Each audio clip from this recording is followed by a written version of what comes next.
done the math on it, but this thing has been probably 10 to 20 hours a week of time that was spent on it. Like when my kid's asleep, it's on the weekends, it's whenever I could. The design of the book, the tweaking of, you know, all the imagery that I've received from people that wanted to be part of it, understanding the self-publishing process, all that stuff was new to me, so I didn't know what I was doing. I'm literally just trying to figure it out as I go along.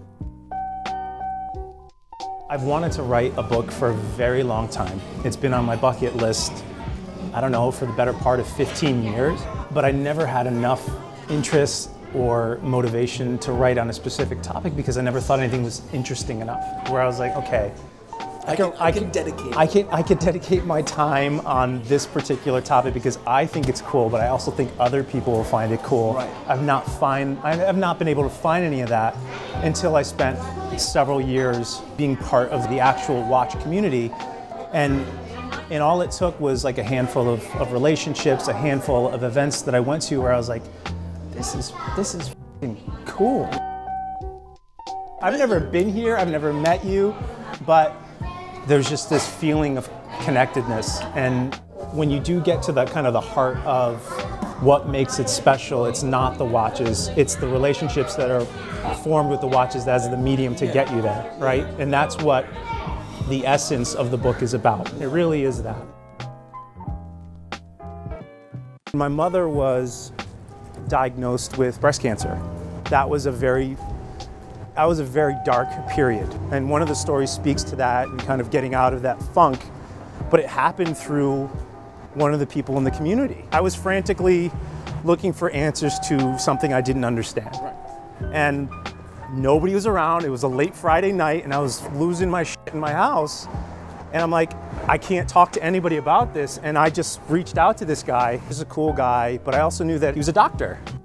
Most of our conversations have been grounded in fun stuff, right? I was like, look, man, I'm fucking scared about my mom dying. Can you help me out of this funk?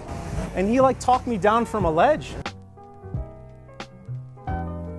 I wanted to try to time box creativity, but I couldn't do that. Right. Maybe I'll have a glass of scotch. Maybe I'll write at the cigar lounge. So where I wrote had a profound impact on how creative I felt. That's funny. That story about my sun-filled Daytona when I went to Switzerland to buy the watch. For what, 2 days? I wrote the intro to that story on the plane, on the flight there. That's awesome. Because it was coming to me, right? I was just like, oh, all right, because I'm gonna get off this plane, I'm going directly to this jeweler, and I'm gonna buy this watch. Yep. And so it just started flowing. So as it was happening, now I didn't know how I was gonna feel as the weekend went along. Yep. And then that kind of pivoted the story a little bit. Prior to my trip, my father had a heart attack.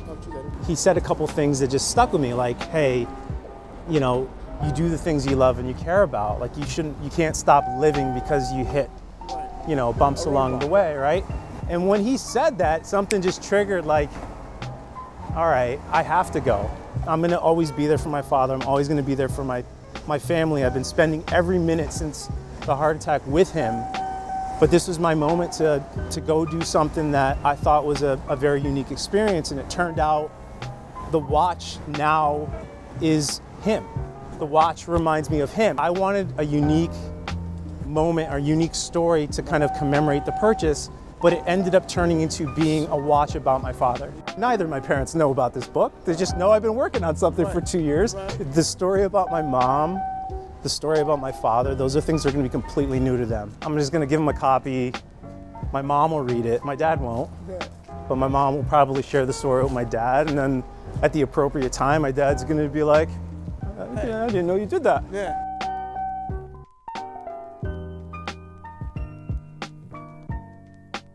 This is not in the book, right? But it would have been. It totally would have been. We had been talking about this trip. Somebody threw it out as a suggestion in a group chat, like maybe 2 or 3 months prior, and I was like, oh, that sounds cool, but everybody's super busy. Nobody's gonna get on a plane and all collectively meet up. When do the unicorns arrive? When it actually ended up happening, it was extraordinarily surreal to like meet up with people that you've been talking to for years. Digitally, we send each other videos from time to time to say hi, but it's not the same, right? And just that feeling of like, It's great to meet you, my brother. There was people that flew in from the Netherlands, Lebanon, Cyprus, Luxembourg, right? Madness for everybody to show up all in one place. It wasn't sponsored by a brand. We weren't there to like promote a product. We were literally there to just hang out. There was this moment where we rented a boat and then we took this photograph where we're all just kind of hanging out. Like everybody was like really, you could just feel the intimacy in that photograph where people are just appreciating the experience, right? There's no discussion about watches. I don't know, it's experiences like that that I will remember far more down the road than I will how my project went at work or what Rolex I was wearing, right? Nobody cares. It was a surreal experience, that's all I could say. All right.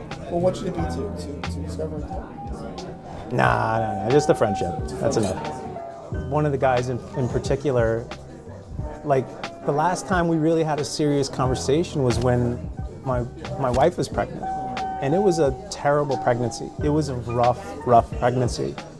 And at the time, the way he was distracting my fear was, hey man, think positively.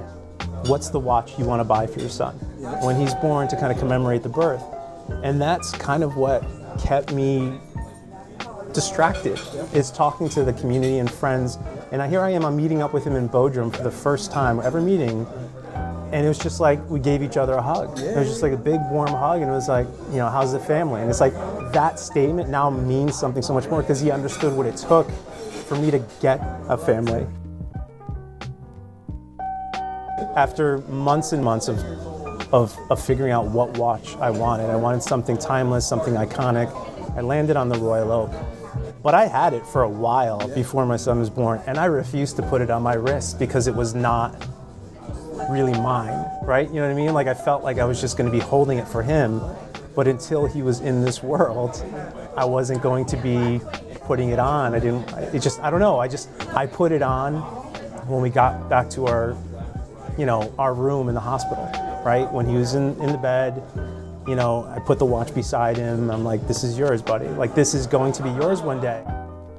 This is going to be given to you when you become the man of substance I know you'll become, right? So hopefully he doesn't become an ass because he's not going to get the fucking watch. It's about that moment one day when I feel like he's become the man I think he'll become, that I know he'll become, I have to believe he'll become, and being able to give him that watch and be like, you've earned this, right? And you know, you are a good person. It's not going to be tied to a job or an accomplishment. It's going to be character. To me, like this whole book process and kind of documenting that story was important to me. Number one, because I'm chronicling a very important moment in my life, and, you know, in all of our lives within my family. When you start showing or practicing what you preach, I think that carries a much greater lesson. So when I want to be able to tell my son one day that, hey man, I know you're busy, I know you got a lot going on, but you said you were passionate about this. What are you doing about that?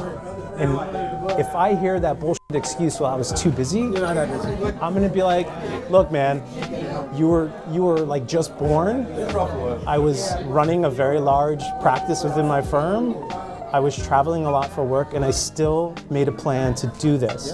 And I want you to see this as, you know, inspiration, that you could honestly do anything if you focus on it and you make a plan, and you can't allow you to get in the way of what you want to accomplish, right? You can't be pointing the fingers at being busy or too much going on. Like, don't let that be your ceiling. You make the ceiling that you want, right? And I think this is kind of evidence of putting my money where my mouth is. I have something tangible. Whether it's good or not is irrelevant. This required a lot of commitment. It required a lot of focus. And I want you to learn from that and be inspired by that. I hopefully think it's good as well, but that's beside the point, right?